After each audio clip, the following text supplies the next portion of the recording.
All right, ladies and gentlemen, the upcoming 2025 Charger Daytona EV from Dodge. Is it doomed in today's market? Let's talk about it.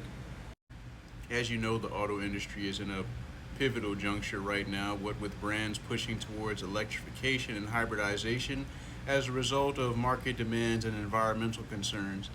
As you can see, Dodge is no different. However, the road ahead is laden with plenty of challenges that could determine the success or failure of the Charger's electric incarnation. Let's get into it. One of the biggest challenges that this thing is going to face is simply the state of the EV market currently. Like, sales are slowing down here in North America. Due to high interest rates and rising inflation, Americans are a lot more cautious about spending big money on big ticket items, especially cars. Another major issue this thing is going to face is pricing and affordability. One of the major things that made Dodge so appealing to performance guys was the amount of power that you would get for a relatively affordable prices. The introduction of electrification poses a threat to maintaining that balance.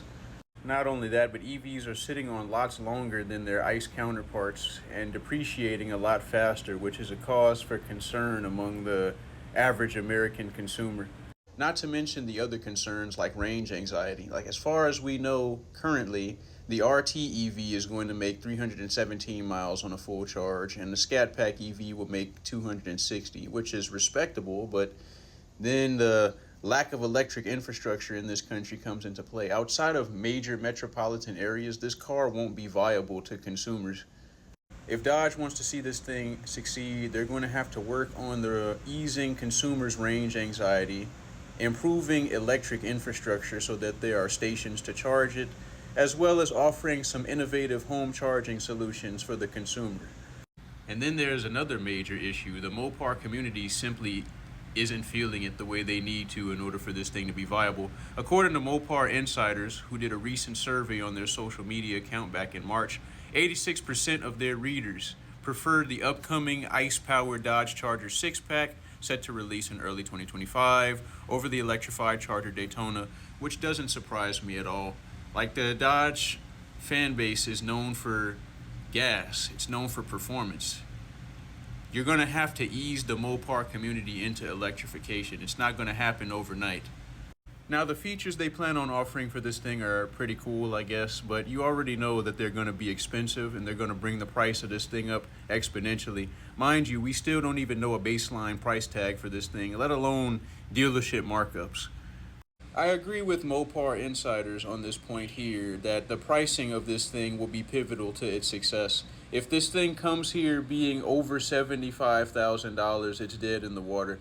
Especially given the fact that it's a first-generation new vehicle, and not only that, but it's something that the company has never offered before. Most people are going to steer clear. In my personal opinion, if Dodge wants to see this thing be successful, they should produce it in limited quantities for its first model year until it finds its audience and gets its feet wet. And once we see how the community is really feeling about it, once it's on city roads and shit, then we can determine the future of the vehicle. Not only that, but Dodge and Stellantis should get in contact with other companies that specialize in making electric chargers so that they could build infrastructure to support their upcoming EVs. And there you have it, ladies and gentlemen, the upcoming 2025 Charger Daytona. Are you going to take a chance on the EV, or are you waiting for the ICE variant? Let me know in the comment section down below.